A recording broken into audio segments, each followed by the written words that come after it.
आता आपल्या आवडत्या मालिकेचे संपूर्ण भाग मालिका प्रसारित झाल्यानंतर लगेचच पाहू शकता फक्त सन नेक्स्ट वर. भारतातील प्रेक्षकांसाठी मोफत सेवा. तुमच्या आईसाहेबांनी एवढी तयारी केली म्हणल्यावर यावंच लागते.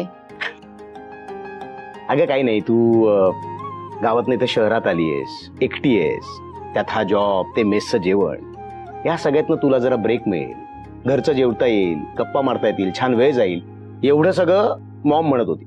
तो म्हणून मी तुला आग्रह करतोय. That's it. तुमच्या आईसाहेब असं म्हणाल्या? पण जर तुला ऑकवर्ड होत असेल तर मी मॉमला नाही कळवू शकतो. मग तू सांग. अहो नाही नाही, मी येते, त्यांचं मन मोडायला नको. नक्की? ठीक आहे, मग तुझं काम आटोपलं की मला कळव, मग एकत्रच निघूया. चालतंय. मणी, मणी, ती काल आलेली मुलगी स्वानंदी, तिचं काय? त्या दिवशी अरविंदने तिला जरा वेगळं काम सांगितलं, जरा. तेव्हा आम्हाला अक्षरशः धारेवर धरलं होतंस तू की हे स्वानंदीच्या प्रोफाईलचं कामच नाहीये, हे काम तुम्ही तिला का दिलं आणि blah blah blah blah blah. बर, मग सरपोतदारांच्या घरी जेवायला जाणं हे तिच्या प्रोफेशनचं काम आहे का मणी?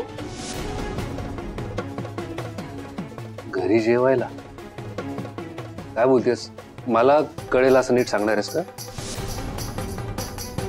मणी, सुजितने त्या गावंढळ मुलीला घरी जेवायला इन्व्हाइट केलंय. आणि मला एक गोष्ट अजूनही कळत नाहीये, सुजितला त्या गावंढळ मुलीमध्ये इतका इंटरेस्ट का आहे?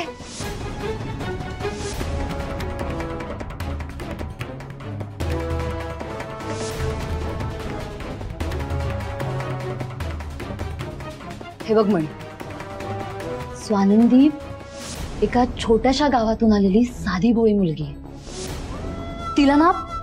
तिला इथल्या छानछौकीबद्दल काहीच माहिती नाही, काही नाही. शिवाय सुजितचं रात्रभर पार्ट्या करणं,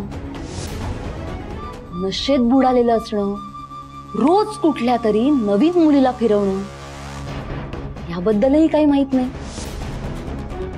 मग विचार कर म्हणी, जर इतर मुलींसारखं सुजितने स्वानंदीलाही फिरवलं तर?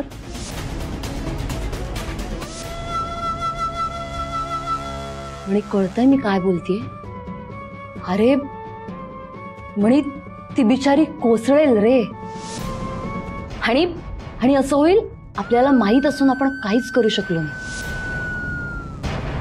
मणी, मला लपून छपून नाही बोलायचंय, कारण तुला माहितीये सुजित मला किती आवडतो आणि म्हणूनच मी त्याच्या बाबतीत जरा जास्तच पॉझिटिव्ह आहे. त्यामुळे स्वानंदीने त्याच्या मागे पुढे केलेलं नाही आवडत मला, आणि म्हणूनच हे प्रकरण मला आत्ताच्या आत्ता थांबवायचंय.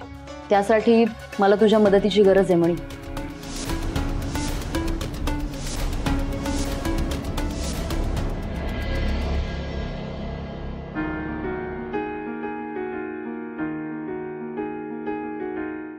हॅलो, बोल ना. अगं आज संध्याकाळी मी जेवायला येणार नाहीये. सुजित सरांच्या आईने मला त्यांच्या घरी जेवायला बोलावलंय. वाव, काय सांगतेस? त्यांच्या मॉमने तुला जेवायला बोलावलंय? वा, चांगली प्रगती आहे. गप गप. अगं प्रगती कसली आली ह्यात? मी नाही का त्यांना एकदा मदत केलेली, म्हणून खास थँक्यू म्हणायसाठी त्यांनी त्यांच्या घरी मला जेवायला बोलावलं. कसलं भारी ना. मज्जा आहे बाबा एका पोरीची. बर, ऑन अ सिरियस नोट, लवकर हॉस्टेलला परत आहे, कारण की तुला माहितीये ना लेडी हिटलर तुला आत नाही घेणार ते. हो, मी येईन वेळेत. तू फक्त मेस मावशींना सांग की मी संध्याकाळी जेवायला येणार नाही. बरं, चल मी ठेवते हा फोन. त्याचं काय आहे ना, कामाच्या वेळी आम्ही फोनवर बोललो की आमचा बॉस लई ओरडतो. Okay fine, bye. चल बाय.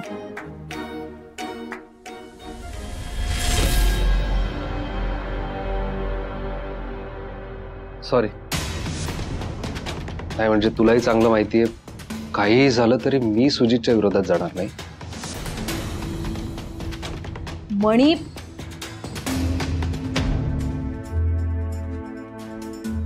तुला खरंच त्या स्वानंदीबद्दल काहीच वाटत नाही? तुला, मला, आपल्या दोघांनाही सुजितचा स्वभाव कसा आहे हे माहितीये मणी. उद्या जर सुजितच्या आयुष्यात एखादी मुलगी आली ना, तर स्वानंदीला विसरायला इतका वेळही लागणार नाही त्याला. आणि अरे खरंच मला स्वानंदीची काळजी वाटते, म्हणून मी म्हणतेय किमान तिच्यासाठी आपण सुजितला तिच्यापासून लांब ठेवायला हवं म्हणी. हा, आता तू इतका विचार केलायस तर तू हाही प्लॅन केला असेल की सुजितला कसं थांबवायचं. आहे ना मणी.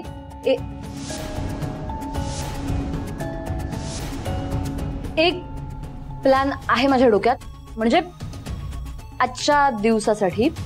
आणि तो तुझा जो काही प्लॅन असेल त्याच्यामध्ये मी येणार नाही, इतकीच मदत मी तुला करू शकतो, इतकीच. मणी, पण स्वानंदीला कसलाही धोका पोचता कामा नये. जे काही करशील त्यामुळे स्वानंदीला त्रास नाही झाला पाहिजे. का नाही का? सुजित आणि माझ्यामध्ये जो कुणी येईल, मग कुणीही असू दे, त्याला नाही सोडणार मी. ऐक संचिता, तुला सुजित हवाय ना, त्यावर फोकस कर. असं काहीच करू नको की ज्याने स्वानंदीला त्रास होईल. जर असं झालं तर सुजित स्वानंदीच्या अजून जवळ येईल, कळतंय? आणि इथे डिस्कस करून काही साध्य होणार नाहीये, नाही वर्कआउट होणार. मला असं वाटतंय डिनरच्या वेळी तू सरपोतदार बंगल्यावर यावंस. म्हणजे बघ, असं मला वाटतंय.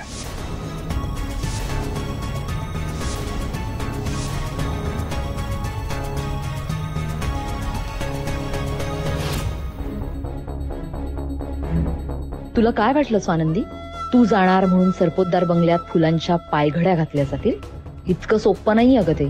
बंगल्यात सोड, बंगल्याच्या आसपास सुद्धा फिरकू देणार नाहीये मी तुला. Bye ma'am. Jyoti, yes ma'am. एक काम आहे, लगेच करायचं. हे काम जर केलंस तर तुझ्या सॅलरीमध्ये इन्क्रीमेंट होईल आणि या कामाचे वेगळे पैसे सुद्धा मिळतील. करशील? हो मॅडम. गुड.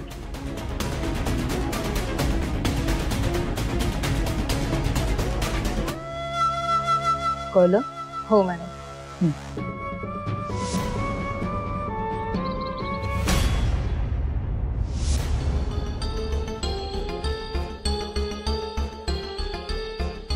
काय रे, तू आता यावेळी घरी कसा?